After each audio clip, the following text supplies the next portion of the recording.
Generation 1 gave us plenty of highly marketable mascots, but the six-tailed fox known as Vulpix operates differently. It is a direct digital translation of a legendary yokai. In Japanese folklore, this creature is the kitsune. They are magical foxes known for extreme intelligence, the ability to shapeshift, and lifespans that stretch for centuries.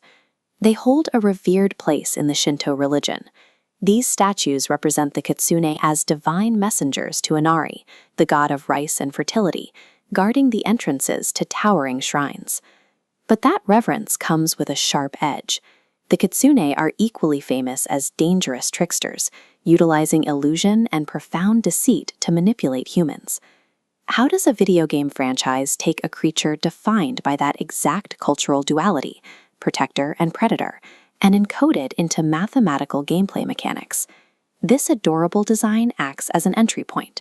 As we dive into the specific mechanics of its growth and environment, a pattern of calculated mythological influence begins to emerge. The clearest mechanical translation of this duality happened in Generation 7, when the Kanto region's original fire-type Vulpix suddenly diverged into an ice-type variant native to the sub-zero peaks of Alola. This mirrors the real-world biological adaptations of the Arctic fox, which relies on a thick white coat to completely camouflage itself within deep snowdrifts and survive extreme winters. The in-game lore takes this survival mechanism to a brutal extreme. The Alolan Vulpix exhales breath that drops to -58 degrees Fahrenheit. It uses this intense cold as a devastating weapon, completely freezing its target prey solid before consuming it.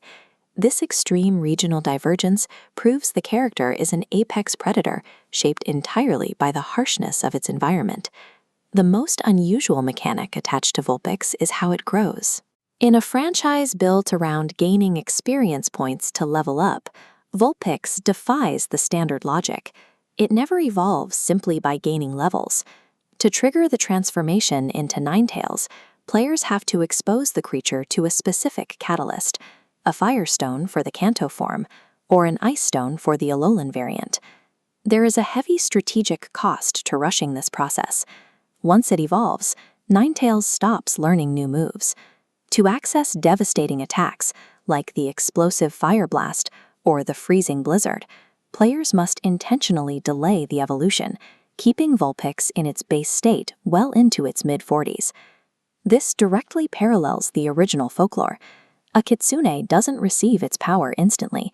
It must age significantly and accumulate profound wisdom before it can earn its 9 tails.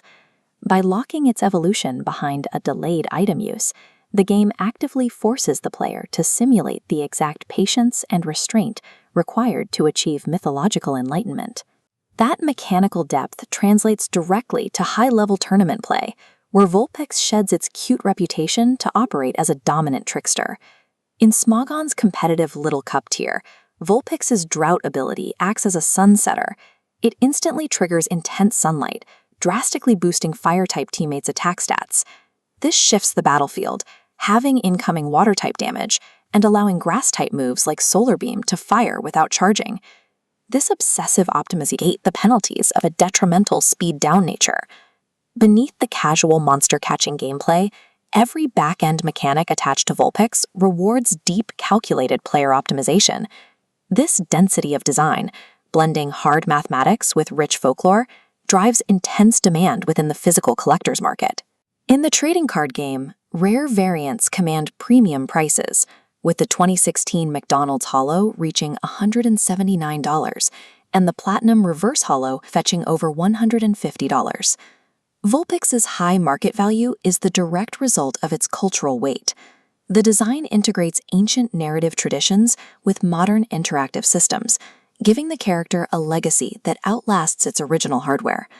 Effective character designs often rely on these established cultural archetypes. They provide a familiar framework that makes a monster feel coherent, even as its implementation shifts from 1996 pixel art to modern competitive simulations. Using an evolution stone on a Vulpix is not just a game mechanic, it is a modern, interactive fulfillment of the Kitsune legend.